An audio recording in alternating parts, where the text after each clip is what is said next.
3 hours and 25 minutes. That is all it took. In 3 hours and 25 minutes, one of the most capable regional naval forces on Earth was reduced to burning wreckage and open water. Corvettes that cost hundreds of millions of dollars to build. Submarines that took years to crew and train. A flagship that represented decades of Israeli naval doctrine and American partnership.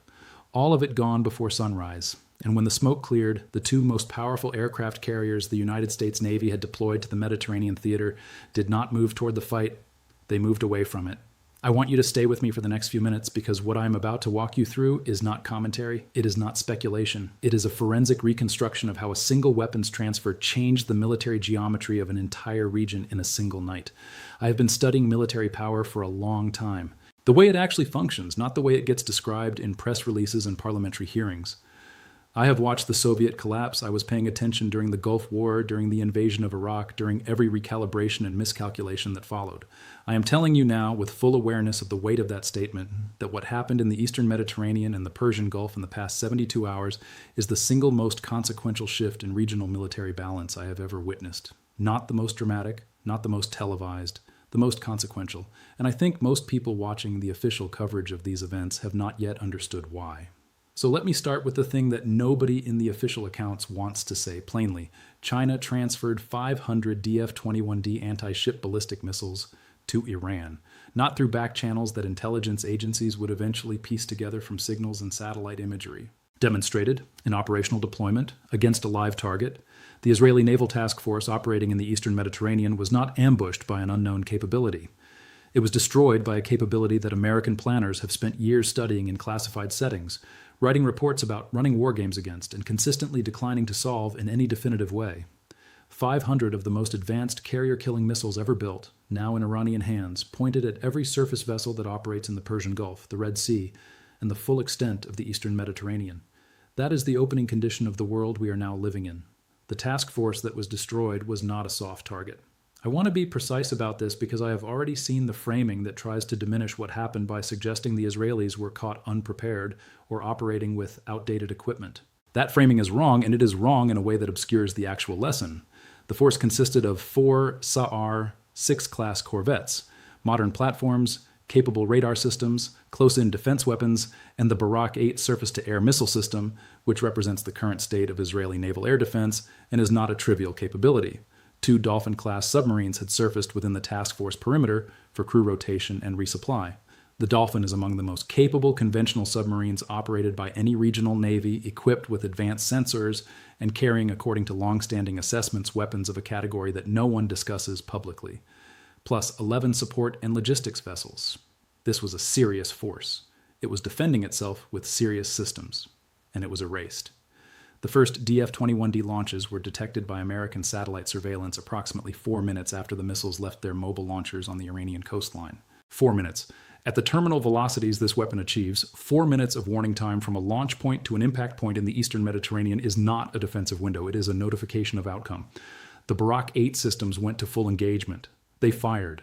Against the slower elements of the incoming strike package, they achieved some intercepts. Against the ballistic re-entry vehicles of the DF-21D descending at hypersonic terminal velocity with active lateral maneuvering in the final phase, they achieved nothing that changed the result. The first impacts were recorded at 11:47 in the evening local time. The last confirmed impact was recorded at 3:12 in the morning. In those 3 hours and 25 minutes, every significant combatant in the task force was struck.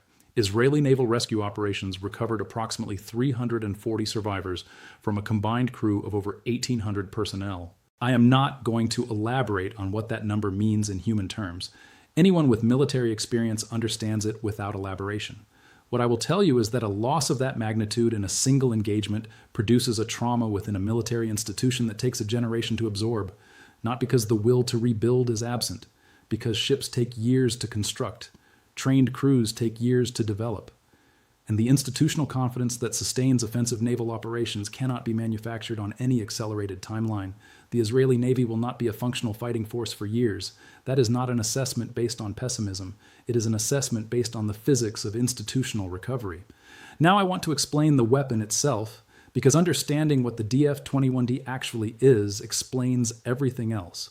Why the task force had no realistic answer. Why the American carriers have not moved forward. Why this transfer changes the military geometry of the entire region, and not just this engagement. The DF-21D belongs to a category of weapon that American naval planners have spent years worrying about, the anti-ship ballistic missile.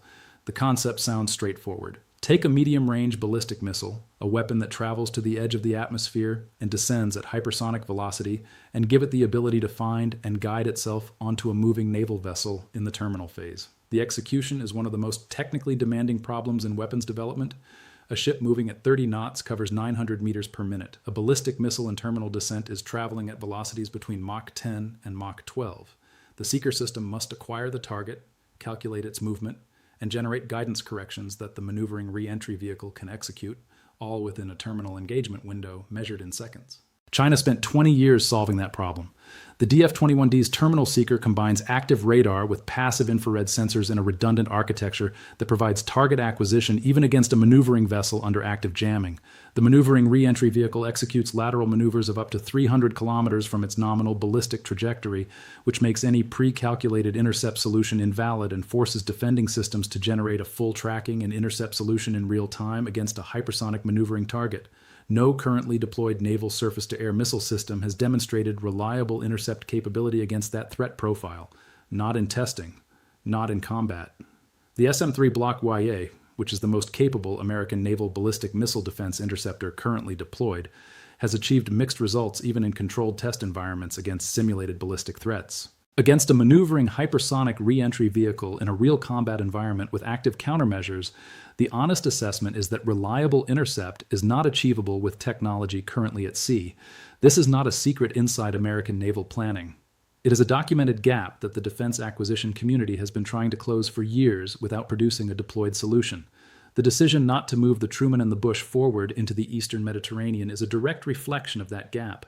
Moving a carrier into DF-21D engagement range against an adversary that has already demonstrated the willingness to use those weapons against surface combatants is not boldness. It is sending 5,000 sailors into an engagement envelope that American doctrine has not solved. The decision to hold position is from a pure force protection standpoint defensible. Its strategic consequences are what matters. Because here is what the non-movement of American carriers actually communicates to every government on Earth that currently holds an American security guarantee. For 30 years, the carrier has been the primary instrument of American coercive diplomacy in this region. Its deployment to a theater says two things simultaneously. To allies, it says, "We are here, we are committed, the guarantee is real." To adversaries, it says, "The cost of your actions will be imposed by the most capable power projection force in human history. Factor that into your calculations." The carrier's political function has always been as important as its military function. When that carrier does not appear, when the ally has been catastrophically damaged and the crisis is acute, the political communication is the precise inverse. It says to allies that the guarantee has conditions that were not previously disclosed. It says to adversaries that there are actions you can take that will produce recalculation rather than response. That communication, once transmitted, cannot be retracted. It has been received, it has been filed, and it will shape the strategic calculations of governments around the world for years. The transfer itself, the mechanism by which 500 of China's most advanced anti-ship missiles reached Iranian coastal defense forces without triggering the interdiction response that Washington has long claimed it would mount against exactly this kind of proliferation, that question deserves an honest answer. The honest answer is that the confidence underlying the assumption that American intelligence would detect a transfer of this magnitude with sufficient advance warning for interdiction to be feasible, reflects a belief in American collection capabilities that the actual intelligence record does not consistently support. The history of major weapons transfers that American intelligence failed to detect or failed to act on in time is considerably longer than the public record acknowledges.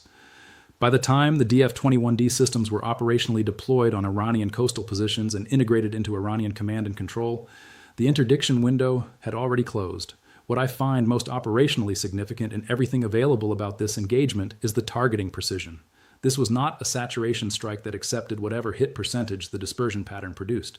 The allocation of weapons to specific targets was precise, specific numbers of missiles assigned to specific vessels based on assessed defensive capability and strategic value within the task force.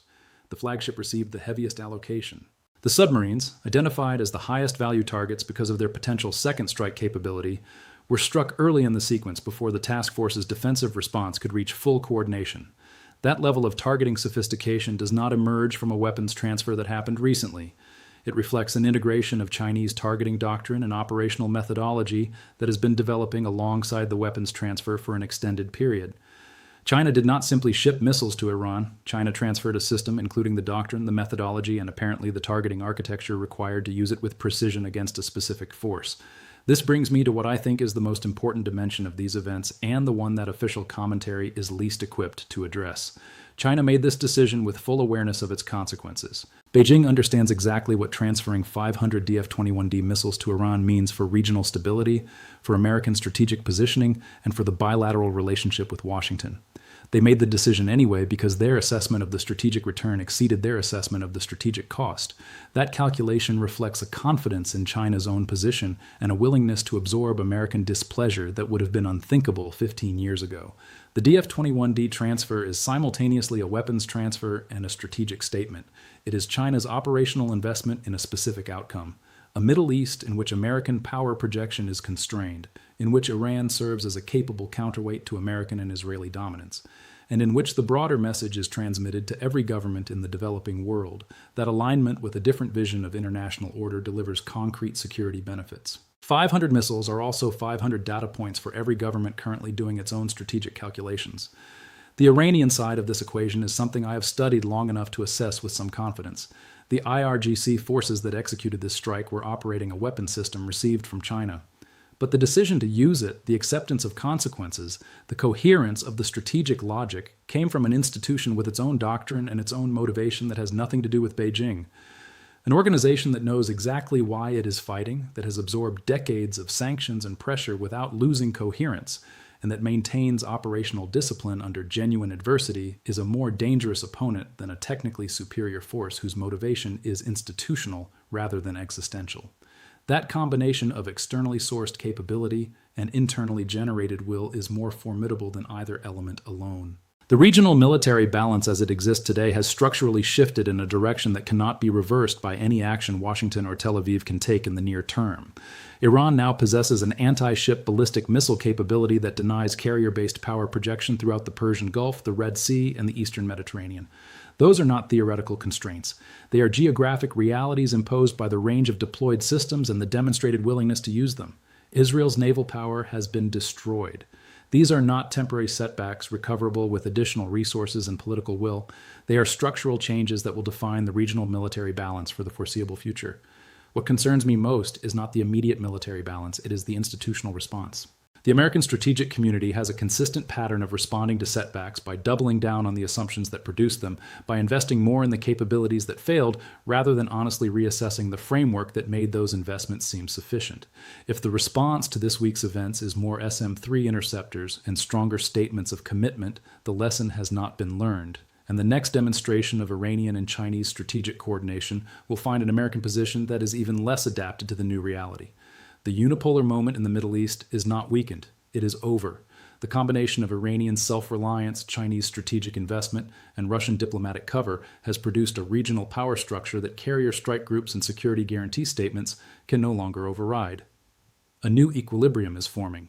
The question that matters now is whether American policy can adapt to that reality quickly enough to manage its consequences, or whether institutional momentum will continue operating on assumptions that the battlefield has already invalidated. And that question, the question of institutional adaptation versus institutional inertia in the aftermath of a strategic inflection point, is the most consequential question in international security right now.